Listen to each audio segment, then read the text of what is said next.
I've craved alcohol before. I Go used to ahead, get off Brandon. of work. That Coors Light used to be calling Oh me. yeah, that was just a habit.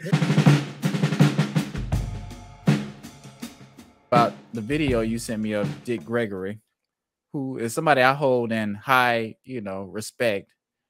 And I've never seen that clip, but I've heard some of that where he talked about entrepreneurship and how stuff is a tax write-off.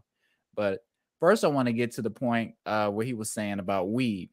How about we play? Oh, Go perfect. ahead. Play the video. Can you play the I video? don't have it because you sent it to my phone. I don't have it on my computer.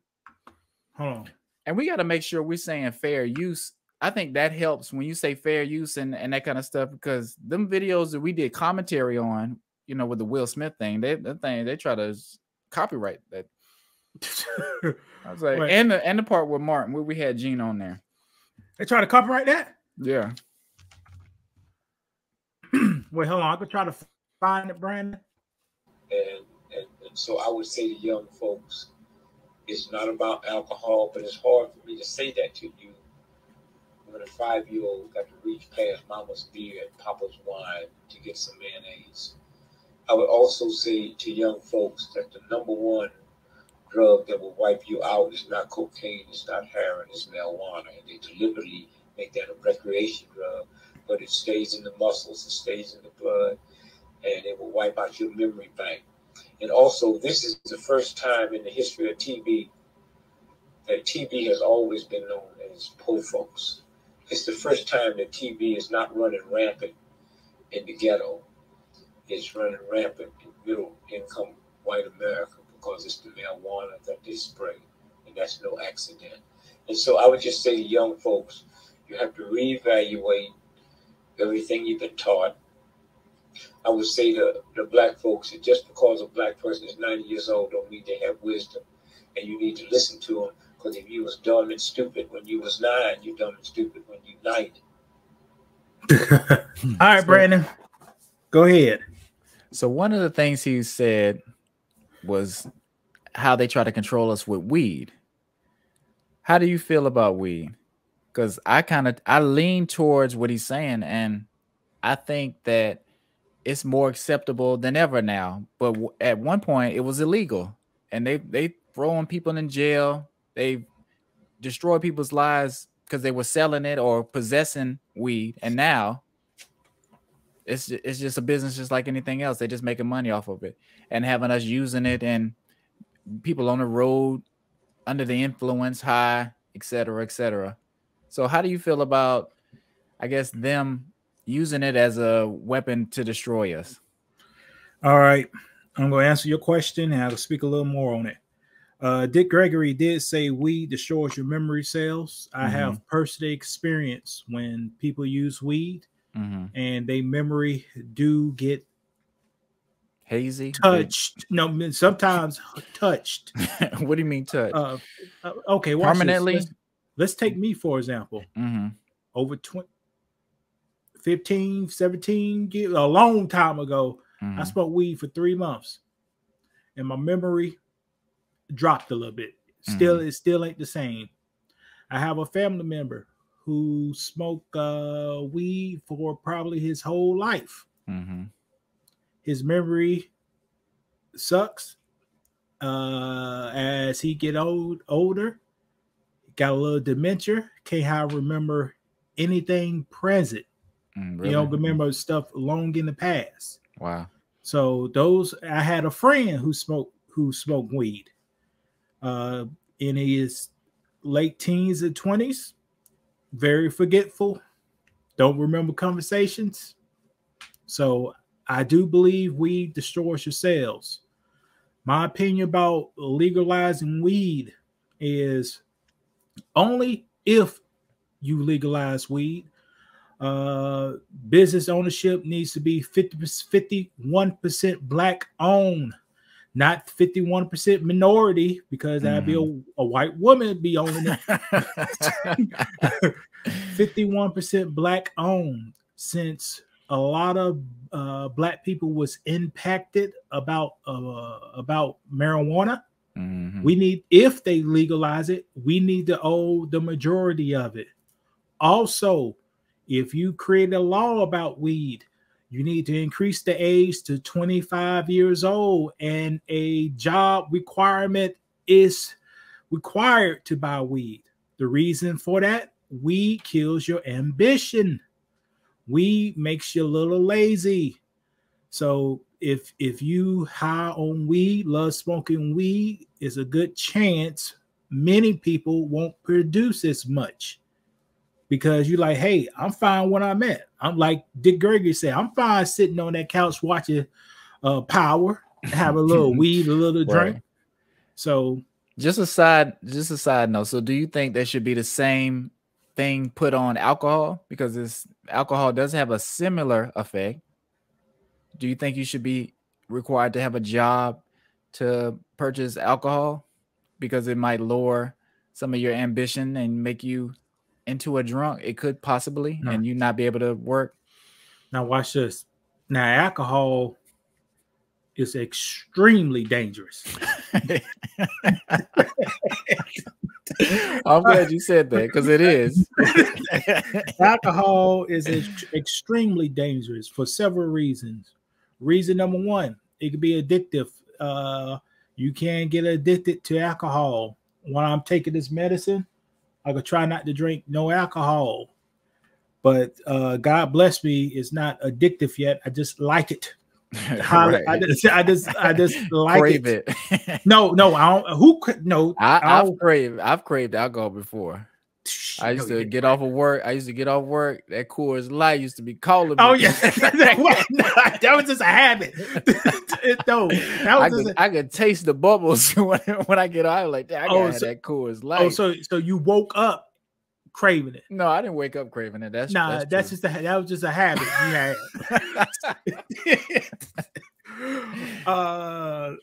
And if you have two of them.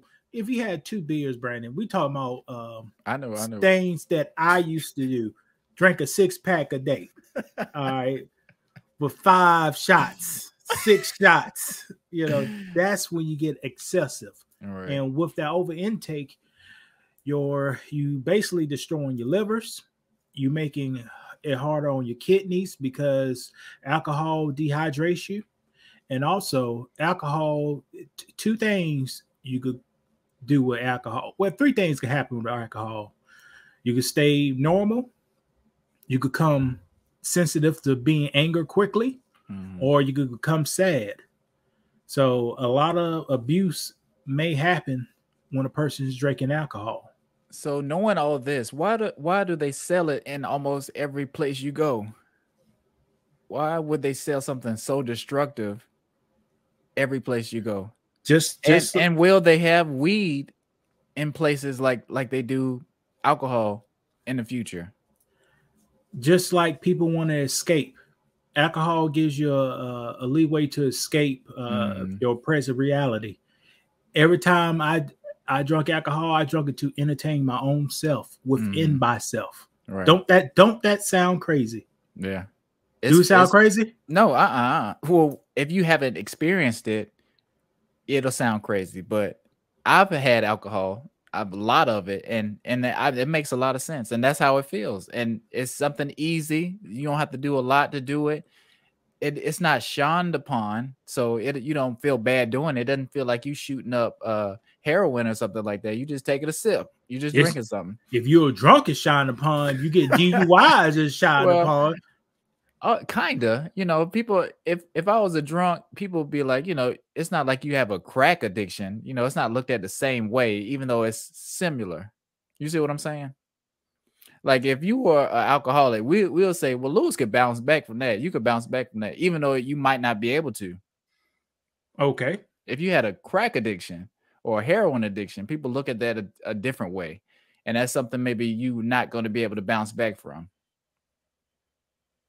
I don't know. Addiction is addiction. Addiction is addiction. Well, I get it. So do you think people are addicted to weed? I haven't smoked. I've done some CBD gummies, but that's about as far as I've been as far as that goes. When you were smoking weed, do you feel like you were addicted? And like you said, you already felt like your mental was affected, your memory was affected, and stuff like that. So do you think it's addictive? Because I've heard people say they feel like they're addicted to weed. Now remember, I only did it for 2 to 3 months. Okay, well, yeah, everybody's different. No, and I wasn't addictive. I just had some of the best TV watching in my whole life. That's all it was. Like Dick Gregory said, the best TV watching in your whole life. You know, I remember watching TV on the 17-inch tube, 17-inch big ass TV. Right, you was probably laughing and enjoying yourself. I was eating. I remember I had the best tasting orange in my life. Man. Watching TV, I said, "Damn, this motherfucker orange good."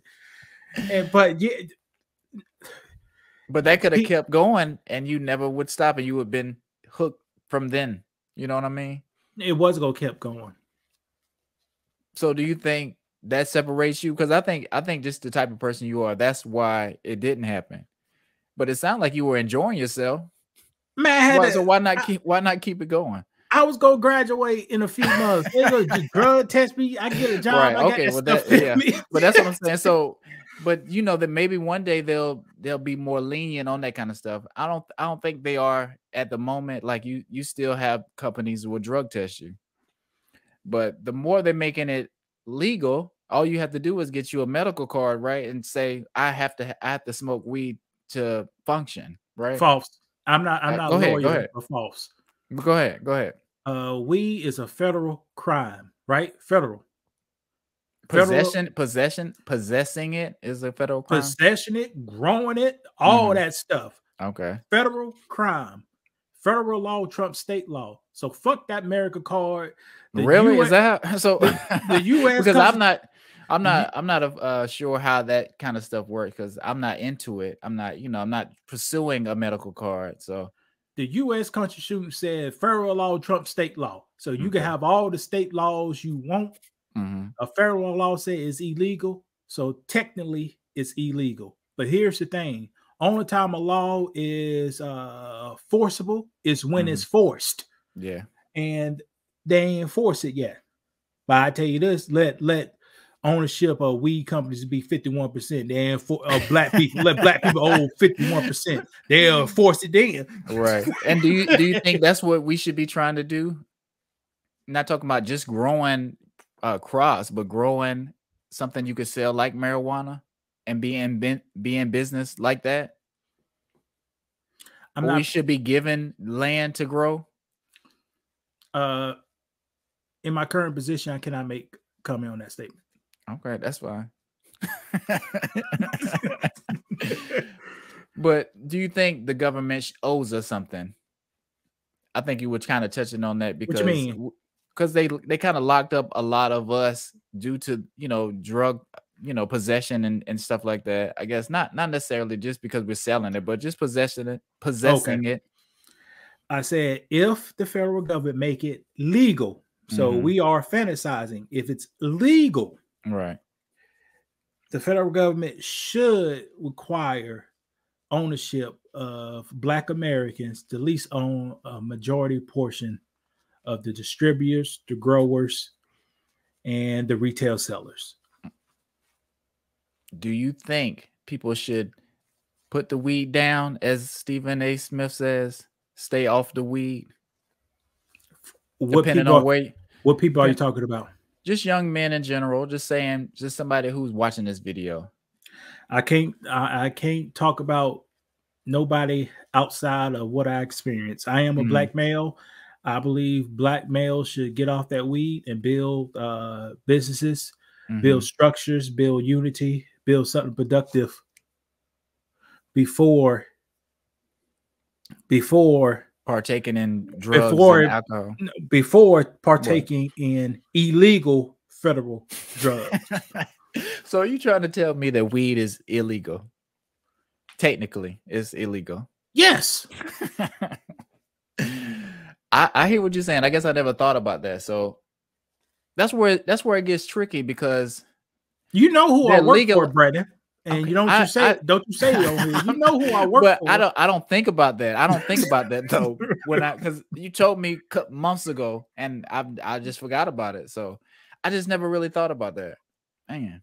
Yeah, that's why a lot of these marijuana companies having a hard time getting funding because they cannot get funding from a bank, because a bank is federal insured and they money comes for the federal government, and federal funds cannot be used for illegal activities. That's crazy. So what are we doing as a country? What are we doing? What you We mean don't even have to. We don't even have to be doing this with weed. What you mean doing what? What we doing? We're trying to legalize it and normalize it. No, the states and the local people. But that's what I'm saying. Yeah. Why are they trying to normalize and make it acceptable for people to do it and have it, possess it, have it on them, even though it's federally illegal? Because certain states are making it legal. Because it's so much money in it. There you go. And watch this. Let's say if you have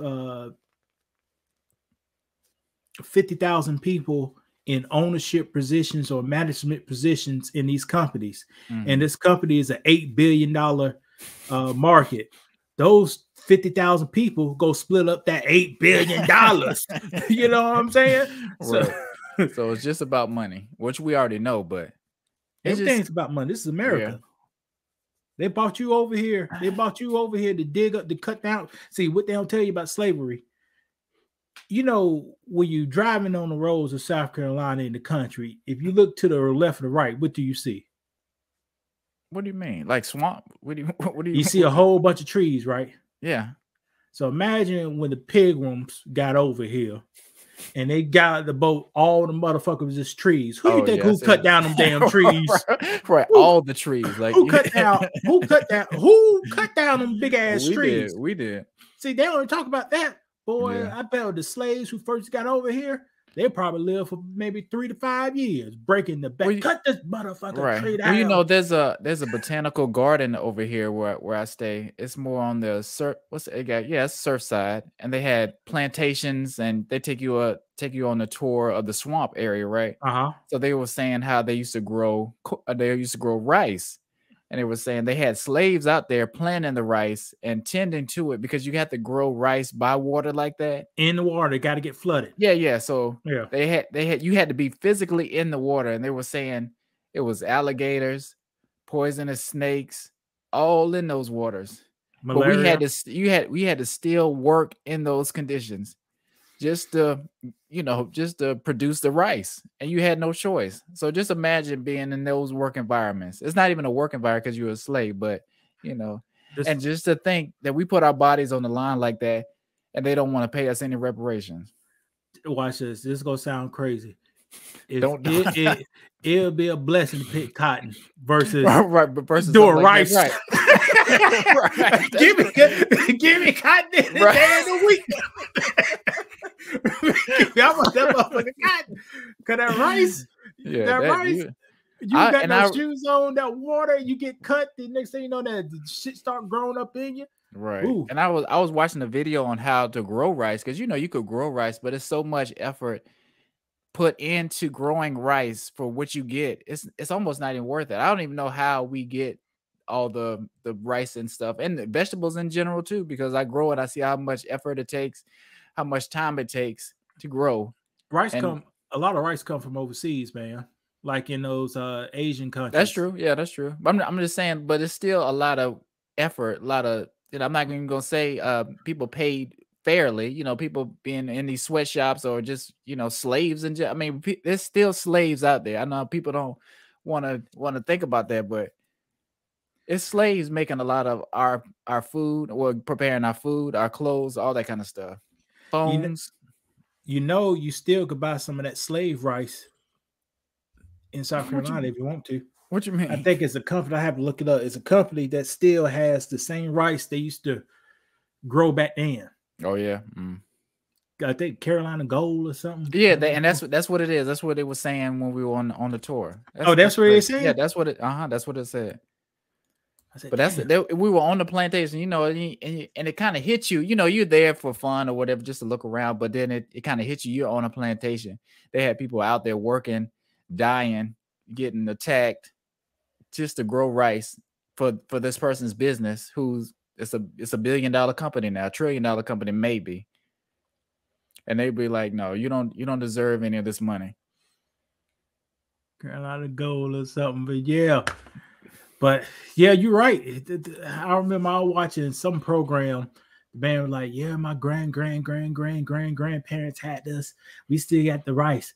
But I feel like giving back. So any black person who want some of these seeds, they can have it. You see, he offered a person some seeds. How about you giving the land and the damn money? Right. But they don't want to do that. But they'll think they're doing something. We're going to give you some seeds. You know, take these seeds.